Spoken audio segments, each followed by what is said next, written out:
নমস্কার বন্ধুরা, আজ ছিল শনিবার মানে একটা ছুটির দিন মানে বেরিয়ে পড়া। তো বাইরে ছিল সেদিনকে প্রচণ্ড বৃষ্টি আর খুব খারাপ ওয়েদার। সেই খারাপ ওয়েদারের মধ্যে প্ল্যান করে চলে গেলাম বাবা বড় কাছারির উদ্দেশ্যে। প্রথমে গাড়ি করে গিয়ে তারপর আমরা কিনে নিয়েছিলাম ঠাকুরের ডালা কিনে নেওয়ার পর গাড়ি করে আবার একটু মন্দিরের সামনে চলে গেলাম। তারপর সেখান থেকে পুকুর থেকে ঘটি করে জল তুলে নিয়েছিলাম বাবার মাথায় ঢালবো বলে। খুব জল জানো তো, একটু ভয় লাগছিল। তারপর দেখো ঘটি করে জল তুলে এনে দেখি এরা দুজনে এরকম টিপ পড়েছে, দেখতে বেশ ভাল লাগছিল। তারপর পুকুরের পাড়ে সতীমার কাছে শাঁখা সিঁদুর সব নোয়া সমস্ত দেওয়ার পরে চলে গেছিলাম আসল বাবার মন্দিরের উদ্দেশ্যে। বড় কাছারি আমরা কখনো যাওয়া হয়নি, এই প্রথমবার গিয়েছিলাম বড় কাছারি। তো এত সুন্দর জায়গা, আর আমরা অনেক সকাল বেরিয়ে পড়েছিলাম, অনেক ভোর বেরিয়েছিলাম, যার জন্য বেশ ফাঁকা ছিল। শুনেছিলাম খুব ভিড় হয়, সেই ভয়টা এড়াবার জন্যই অনেক সকাল যাওয়া। খুব ভালো করে পুজো দিয়েছিলাম।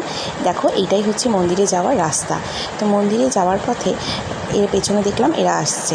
তারপরে আস্তে আস্তে গিয়ে সব ঠাকুরের কাছে ভালো করে পুজো দিয়ে ধূপবাতি জ্বেলে বাবাকে আমার মনস্কামনা বলে পুজো টুজো দেওয়া কমপ্লিট হলো। এরপর হচ্ছে পেট পুজোর পালা। এদের তো দেখো ভীষণ খিদে পেয়ে গেছে, তাই এখানে কচুরি ছোলার ডাল খেয়ে সামনেই ছিল কিছুটা দূরে পৈলান মন্দির। সেসব পৈলান মন্দির ঘুরে সবার সাথে কিছু ফটো তুলে দিনটা সুন্দরভাবে কাটিয়ে বাড়ি ফিরে আসা। তাই সবাই মিলে একসাথে বলে ফেলো জয় বড় কাছারির জয়। আর ভালো লাগলে আমার চ্যানেলটাকে সাবস্ক্রাইব